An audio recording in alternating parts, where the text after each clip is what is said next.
Let's talk about it.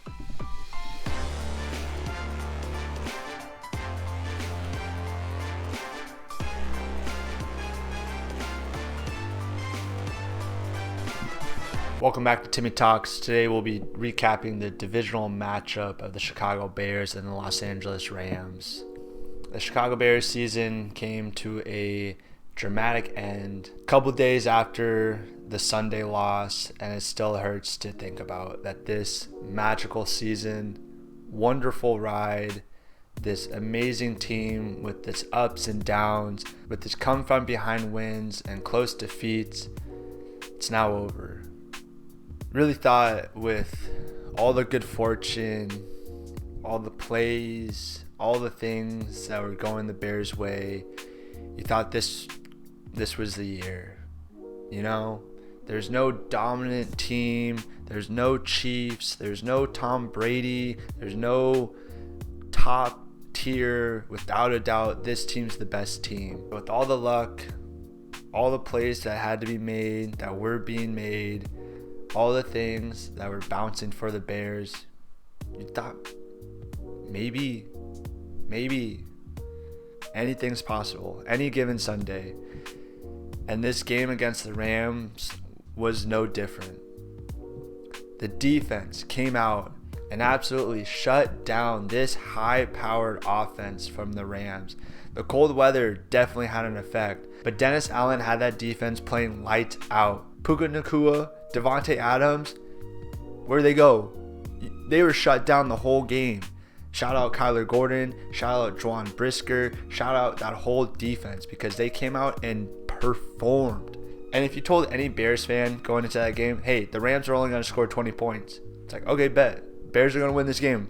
20 points? The defense holds this Rams team to 20 points? Caleb and this offense is going to cook. Fortunately, that's not what happened. Shout out to the defense and the boys that played their hearts out. They gave it everything that they had. They left everything on the field. They forced a couple fumbles that just bounced right back into the Rams' hands. There was a couple tip passes that just fell into empty space. No one was around.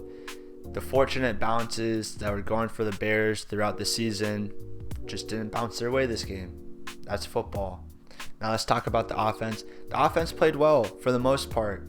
It wasn't their best game by any means, but they moved the ball pretty convincingly. It's just when it came down to the short yardage plays, the Rams defense stood tall and stuffed the Bears when they needed to stuff them on the 3rd and 4th down short yardage to gain. That's just a credit to the Rams defense. They have a very stiff, stifling defense that when needed to come out and make plays, they ended up doing it. And the Bears just weren't able to make the plays that they needed to make to end up winning this game. I want to address all the narrative, all the talk around DJ Moore right now, because on the last play, everyone is blaming DJ Moore. Yes, I understand. Could DJ Moore be running harder on his route? Probably. Could he have flattened out his route? Absolutely. However, putting all that blame on him is just so unfair. I'm not trying to put blame on Caleb here, but truthfully, it's 2nd and 8. And you're controlling the game. There's no need to go for the dagger on 2nd and 8 when you're just past midfield, when realistically you only need 15, 20 more yards. You don't need to go pick it all up in one play. Otherwise, on offense, they just failed on the critical downs where they usually didn't fail coming up to this game. They were clutch all season, and I mean, goddamn, that throw by Caleb Williams on 4th and 4 to Cole Kmet to tie the game at 17, historic, unforgettable. That play will be replayed till the end of time. The fact that he backpedaled 30 yards to then just throw it up, I think it was in the air for 54 yards, and somehow just found Cole Kmet in the back of the end zone. That play was just unreal. That play is, I still think about that play. I'll never forget about that play. Because before that play, you're just like, come on. You've done it before. Please do it again. And then once you saw the pass rush get around the edge and he's running back to the 30, you're just like, that's it. It's over. And he throws it up. And you're like, well, here's hoping. And then Kmet came down wide open for the touchdown. And just, boom. The joy, the electricity was unreal. Something I've never experienced before. And it was so much fun in that moment. And then we go into overtime. Defense gets a stop. And it's like, pack it up. Bears win, baby. We're going to the NFC Championship. But it didn't happen. Just came up short. That's football. It was a magical season. Had so much fun watching this team. Gave so many vibes of 2018, which triggers a lot of trauma for myself and I feel like a lot of other Bears fans, because we really hope that this isn't a 2018 team. We really hope that we have the foundation, the core, the coaches to make sure that the Bears have sustainable success, to make sure that we are contenders for the Super Bowl and always in the conversations of making the playoffs and winning the NFC North. I think that we do have that core. I think we got those players, but you cannot ignore the fact of the pieces that we will be missing next season and how different next year's team will be from this year's team. Kevin Byard's probably gone. Performance-wise on the field, probably not that big of a loss. He's going to be 33. He's not really the fastest. He's not the greatest, but the voice that he has in the locker room and how he's able to communicate on that defense, probably one of the biggest players on the team. Juwan Brisker is also going to be a free agent. He's young. He's had some injury problems, but holy crap, what a game he had against the Rams. Do you extend him or do you let him go?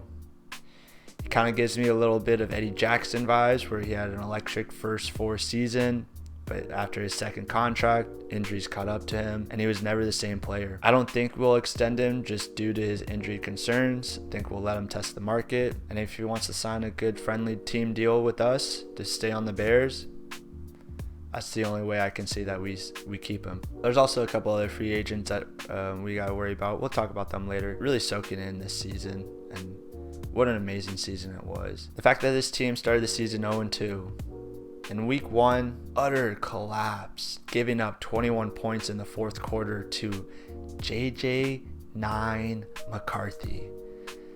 Looking back at that now, that sucks so much.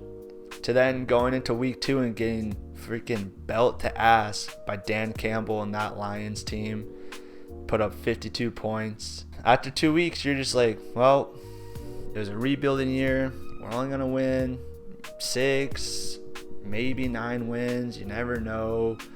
See how the ball bounces. And then they played Dallas and absolutely smacked them 31-14. We knew Dallas was all right. Their offense going into that game looked unstoppable. So the fact that our defense only held them to 14 was incredible. And then week 4, playing the Raiders.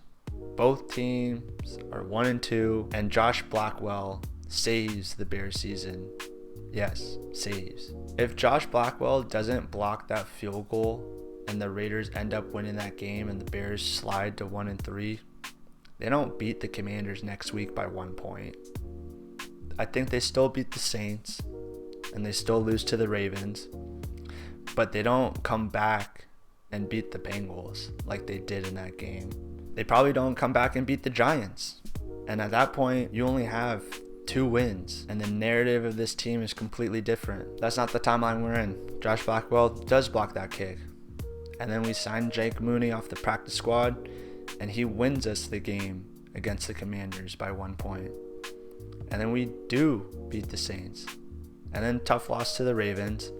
But then they go on and beat the Bengals in the most cardiac Bears fashion ever, where they're up 14 in the fourth quarter, somehow end up being down 1 point, and then Caleb Williams to Colston Loveland for a walk-off touchdown. Like, what the hell? Wow. What a crazy game that was. What a crazy ending. And then next week they get Jackson Dart and the Giants and have to come from behind and win that game too.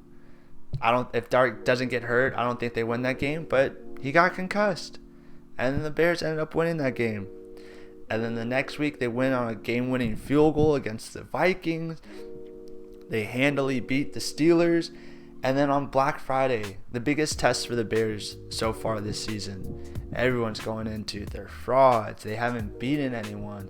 They're not good. And then they go and beat the Eagles on a walk-off touchdown to Cole Kmet. Another amazing game. And they bring all that momentum into Lambeau Field and have a historic fight against the Packers, where the Bears were one throw away from winning that game. If Caleb just puts more air, gives Kmet a better chance, they might win that one. But they don't. And they handle business against the Browns, and then it's the rematch against the Packers, where Caleb Williams returns the favors to the Packers and gives them a taste of their own medicine that they've been giving the Bears for years with Aaron Rodgers. The way that they're able to force OT with the muff onside kick, and then to win it in OT with a bomb to DJ Moore. Oh, chef's kiss. It was a beautiful game. And then go lose a shootout against 49ers. An electric, fun game to watch. It sucks that they lost, but to see the offense performing as well as they were, you thought that they were getting hot at the right moment, just to go lay a dud against the Lions, where they almost came back and won that one too. But I don't think the boys were in that game mentally as much as they probably should have been. And then we get into the postseason, and we have the match. Round 3, the trilogy, Packers-Bears, third time facing the playoffs. And oh boy, a game Bears fans will remember for forever. The fourth quarter was unreal, unbelievable. Being down 21-3 at halftime, 21-6 at the start of the fourth quarter, to then coming back and winning 31-27. Oh my God. Chills. The cheese was grated. The Bears won. They bounced the Packers out of the playoffs. That was our Super Bowl. Yeah. You goddamn right it was. That was the best game, best moment I've had as a Bears fan since, I don't know. It's been a really long time since the Bears gave us a moment like that. Now after that game, you're playing with house money. Super Bowl's on your mind, thinking that it's a possibility. And truthfully, the Bears were the better team on Sunday. They outplayed the Rams. I think they played a better ball game. There's the argument of, should you take the points, or do you continue to establish your philosophy and your identity and don't change who you are in the playoffs and continue to go for it on fourth down like Ben Johnson did? I see the argument to both. I think time and place, especially on the first drive, take the points. All the other fourth downs, I can live and die with. But especially on the opening drive, I am a big believer of taking points.